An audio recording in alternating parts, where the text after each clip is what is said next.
The Bible contains the most important and relevant story you will ever read. Throughout the course of a year, we'll explore this wonderful story to capture some of the most relevant points to understanding what the Bible's all about. Have you ever just wondered what the Bible's all about? Have you read through the Bible? Have you really understood how all these pieces come together? Well, as we do this over the course of a year, you're encouraged to do your own reading of the story each day that attempts to put the Bible in chronological order. Now, let's begin our journey through the Bible story in this first week. The story begins with part 1, which we can simply call the beginning. So let's look at some of the things that we can see in the first part of the Bible story. First, we notice through this week's reading about the creation of the world. Now, the Bible begins its story with an eternal and all-powerful, all-knowing, and ever-present God already present, and Him creating the heavens and the earth. Genesis chapter 1, verse 1, "In the beginning God created the heavens and the earth." What a wonderful picture to open the Bible story with. Here is God who's already there and has always been there, and here He is creating this universe and this earth. At first, we see that this earth was completely uninhabitable, as verse 2 goes on and talks about how it was formless and empty, and darkness covered the surface of the watery depths. The Spirit of God was hovering over the surface of the waters. And then what we're going to see is that over a period of 6 days, 6 24-hour days with an evening and a morning, that God created everything that would be created. As we walk through these days very quickly here, we can see all the different components of what God had made. On day 1, Genesis 1, verses 3 through 5, shows us that God said, "Let there be light," and there was light. God saw that the light was good, and God separated the light from the darkness, and God called the light day, and the darkness He called night. There was an evening and there was a morning one day. So God on this first day created light and separated it from darkness. On day 2, as you go into verses 6 through 8, we see that God made this expanse between the waters, separating the waters above and the waters below. We've got the water above and the clouds and the water under it, as we'll see being called the seas in just a moment here. And so God made this expanse between the two, which He called the sky or the firmament.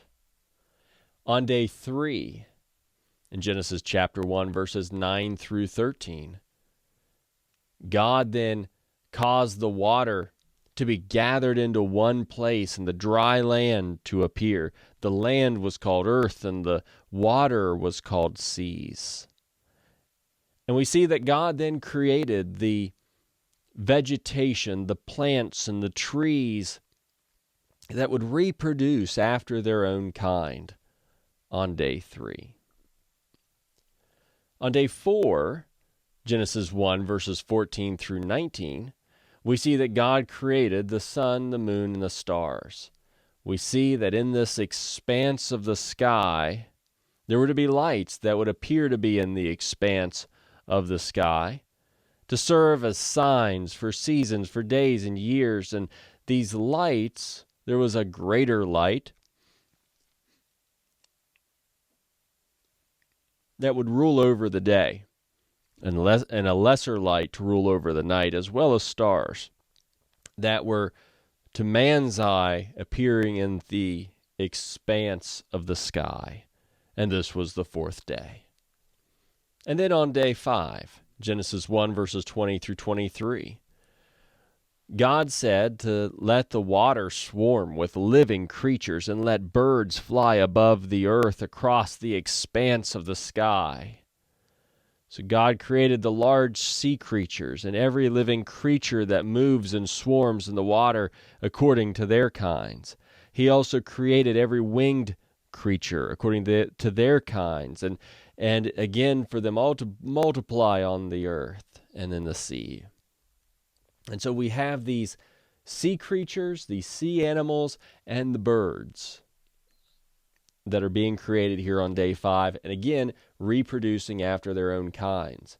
And then on day 6 of this creation, Genesis 1, verses 24 through 31, we see that God then has the living creatures upon the earth, that he creates them, the livestock, the creatures that crawl, the wildlife of the earth, according to their kinds.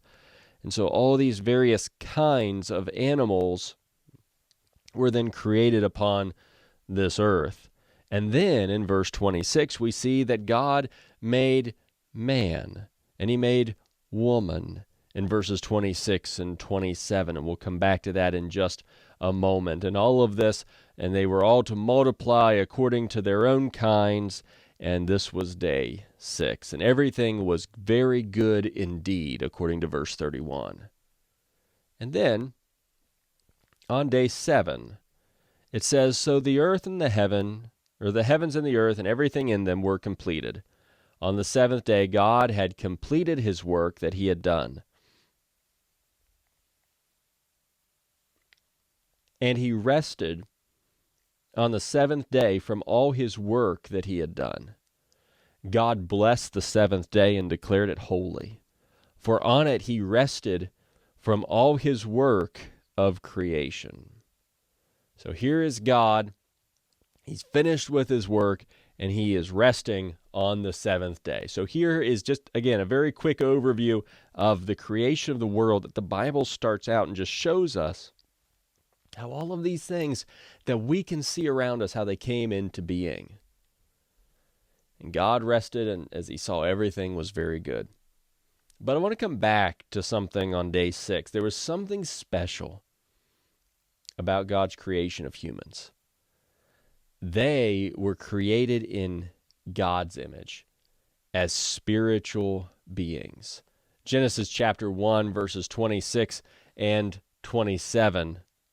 Then God said, let us make man in our image, according to our likeness. They will rule the fish of the sea, the birds of the sky, the livestock, the whole earth, and the creatures that crawl on the earth. So God created man in his own image. He created him in the image of God. He created them male and female. So we can see throughout this text that God made mankind in a special way. There was something special about them. That is, they were created in God's image. That is, as spiritual beings. And then we can see how God gave mankind dominion over the rest of God's creation. Verses 28 through 30, God blessed them and said to them, be fruitful, multiply, fill the earth and subdue it. Rule the fish of the sea, the birds of the sky, and every creature that crawls on the earth. God also said, look, I have given you every seed-bearing plant on the surface of the entire earth, and every tree whose fruit contains seed. This will be food for you, for all the wildlife of the earth, for every bird of the sky, and for every creature that crawls on the earth. Everything having the breath of life in it, I have given every green plant for food. And it was so. So here's mankind who's ruling over God's creation. And these were placed in the Garden of Eden, which was a paradise on earth. And you can read about this more in Genesis chapter 2, verses 4 through 25. And God, as it goes into a little more detail about how he created the man and the woman, that God made the man from the dust of the ground, and then the woman from the man's rib. Genesis 2, verse 7. Then the Lord God formed the man out of the dust from the ground and breathed the breath of life into his nostrils, and the man became a living being. Verses 21 to 23, so the Lord God caused a deep sleep to come over the man, and he slept. God took one of his ribs and closed the flesh at that place. Then the Lord God made the rib he had taken from the man into a woman, and brought her to the man. And the man said, This one at last is bone of my bones and flesh of my flesh. This one will be called woman, for she was taken from man. And then in the next couple of verses, we see that having this man and woman, God then brought them together and joined them together in marriage. It says, This is why a man leaves his father and mother and bonds with his wife, and they become one flesh. Both the man and his wife were naked, yet felt no shame. And so we can see as the Bible story begins, here's the creation of the world that these first couple of chapters of the book of Genesis details for us. But then we go from this into the fact that sin then enters the world. God created the man and woman with free will, we clearly see, and he gave them a law to obey. Genesis chapter 2, verses 15 and 17, God told the man and the woman that they were free to eat from any tree of the Garden of Eden, but not from the tree of the knowledge of good and evil, for on the day you eat from it, you will certainly die. However, Satan comes along in the Bible story in Genesis chapter 3, using a serpent, and deceived the woman, Eve, so that she sinned by eating from the forbidden tree. Genesis chapter 3, verses 1 through 6. Now the serpent was the most cunning of all the wild animals that the Lord God had made. He said to the woman, Did God really say you can't eat from any tree in the garden? The woman said to the serpent, We may eat the fruit from the trees in the garden, but about the fruit of the tree in the middle of the garden, God said, You must not eat it or touch it, or you will die. No, you will certainly not die. The serpent said to the woman, In fact, God knows that when you eat it, your eyes will be opened, and you will be like God, knowing good and evil. The woman saw that the tree was good for food and delightful to look at, and that it was desirable for obtaining wisdom. So she took some of its fruit and ate it. She also gave some to her husband who was with her, and he ate it. So here's the woman who gives in to the temptation of this serpent of the devil, and then gives it to the man as well, who also sinned. So now Adam and Eve have both sinned. They've both violated the law that God had given them to live by, and their innocence was lost. As we keep reading in Genesis chapter 3, you see from verse 7 through 24, their innocence was lost, death and suffering entered the world, they were cast out of the Garden of Eden, and they were separated from the relationship that they had enjoyed with God. They died spiritually that day. Thankfully, God promised that he would defeat Satan. Genesis 3, verses 14 and 15. So the Lord God said to the serpent, Because you have done this, you are cursed more than any livestock and more than any wild animal. You will move on your belly and eat dust all the days of your life. I will put hostility between you and the woman, and between your offspring and her offspring. He will strike your head, and you will strike his heel. I believe in this as a reference to how God is going to be victorious over Satan through the seed of the woman. And we'll watch through the story of the Bible as God does exactly that. So now that sin has entered the world, we see then that sin spreads. Cain and Abel were born to Adam and Eve. Genesis chapter 4, verses 1 and 2 describes for us. However, Cain became furious and killed his brother. In Genesis chapter 4, verses 3 through 8, as they both present this offering to God, but Cain presents an offering of the land's produce. Abel brings the firstborn of his flock. And the Lord had regard for Abel and his offerings, but did not have regard for Cain and his offering. Cain was furious, and he looked despondent. And then we notice that then in verse 8, that when Cain and his brother Abel were in the field, Cain attacked his brother Abel and killed him. Sometime after this, we see that Adam and Eve later had a son named Seth. Now, these three were not the only children that they would have, as chapter 5 shows us. They had other sons and daughters, but yet there's something important in the Bible story about this one who's named Seth. Genesis chapter 4, verses 25 and 26 shows how God had blessed them with this son named Seth, and how people began to call on the name of the Lord. But this is the one who would be of particular importance to the Bible story. In fact, in Genesis chapter 5, what we see in that chapter is the ancestry of this one, Seth. And that brings us to Noah. Through Seth, Noah would come into this world. And during Noah's life, as we move to Genesis chapter 6, the world was so full of sin, God regretted he had made mankind and determined to destroy the world by means of a global flood. Genesis 6, verses 5 through 8. When the Lord saw that human wickedness was widespread on the earth, and every inclination of the human mind was nothing but evil all the time, the Lord regretted that he had made man on the earth, and he was deeply grieved. Then the Lord said, I will wipe mankind, whom I created, off the face of the earth, together with the animals, creatures that crawl, and birds of the sky, for I regret that I made them. Noah, however, found favor with the Lord.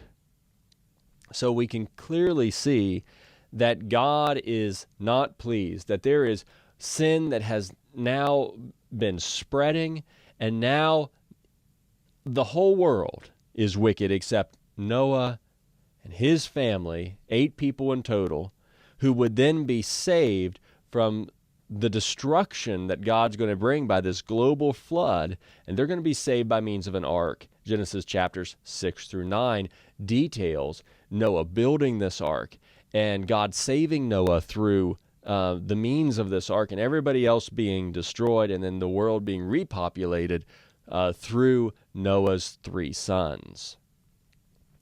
The Bible story particularly, though, being told through Shem. Genesis chapter 9, verses 24 through 27. Also, again, genealogical record in chapter 11, verses 10 through 32, tracing through Shem. But then, as we keep going, we see sin spreading, and as the people gathered together and determined to make a name for themselves by making a city and tower, rather than be spread throughout the earth, God confused their language, so they were scattered. Genesis chapter 11, verses 1 through 9. The whole earth had the same language and vocabulary. As people migrated from the east, they found a valley in the land of Shinar and settled there. They said to each other, come, let's make oven-fired bricks. They used brick for stone and asphalt for mortar. And they said, come, let's build ourselves a city with a tower and a tower with its top in the sky. Let's make a name for ourselves, otherwise we will be scattered throughout the earth. Then the Lord came down to look over the city and the tower that the humans were building. The Lord said, if they have begun to do this as one people, all having the same language, then nothing they plan to do will be impossible for them. Come, let's go down there and confuse their language, so that they will not understand one another's speech. So from there, the Lord scattered them throughout the earth, and they stopped building the city. Therefore it is called Babylon, for there the Lord confused the language of the whole earth, and from there the Lord scattered them throughout the earth. So what we have seen is sin just keeps spreading. So it got to that widespread point that God even wiped out mankind from the earth, except Noah and his family. Now, we're going to shift away from Genesis. The other part of our reading for week 1 takes our attention to the book of Job. Now, the story of Job seems to fit sometime in this early period. Perhaps not right at this point where we're inserting it, but so that we don't kind of disrupt the next part of the story, I want to insert it here. It does seem like this man fits into this period of time, at least this broad period of time. There's different reasonings that I think would indicate that. But as we think through this story, Job is identified as being a righteous man who had great prosperity. Job 1, verses 1 through 5, it says, "There was a man in the country of Uz named Job. He was a man of complete integrity who feared God and turned away from evil. He had 7 sons and 3 daughters. His estate included 7,000 sheep and goats, 3,000 camels, 500 yoke of oxen, 500 female donkeys, and a very large number of servants. Job was the greatest man among all the people of the East. His sons used to take turns having banquets at their homes. They would send an invitation to their 3 sisters to eat and drink with them. Whenever a round of banqueting was over, Job would send for his children and purify them, rising early in the morning to offer burnt offerings for all of them. For Job thought, 'Perhaps my children have sinned, having cursed God in their hearts.'" This was Job's regular practice. And so what we just see in all of this is Job's a very righteous man. But Satan challenged God. That, Job's faithfulness, Satan's accusing him that that's only because of the way God had blessed Job. Look in verses 6 through 11. "One day the sons of God came to present themselves before the Lord, and Satan also came with them. The Lord asked Satan, 'Where have you come from?' 'From roaming through the earth,' Satan answered him, 'and walking around on it.' Then the Lord said to Satan, 'Have you considered my servant Job? No one else on earth is like him, a man of perfect integrity who fears God and turns away from evil.' Satan answered the Lord, 'Does Job fear God for nothing? Haven't you placed a hedge around him, his household, and everything he owns? You have blessed the work of his hands, and his possessions have increased in the land. But stretch out your hand and strike everything he owns, and he will surely curse you to your face.'" So here is the challenge. And God allowed Job to be tested. All of Job's possessions and servants were taken and his children killed. Job 1, verses 12 through 19. Yet Job did not sin. It says in Job 1, verses 20 through 22, "Then Job stood up, tore his robe, and shaved his head. He fell to the ground and worshipped, saying, 'Naked I came from my mother's womb, and naked I will leave this life. The Lord gives, and the Lord takes away. Blessed be the name of the Lord.'" Throughout all this, Job did not sin or blame God for anything.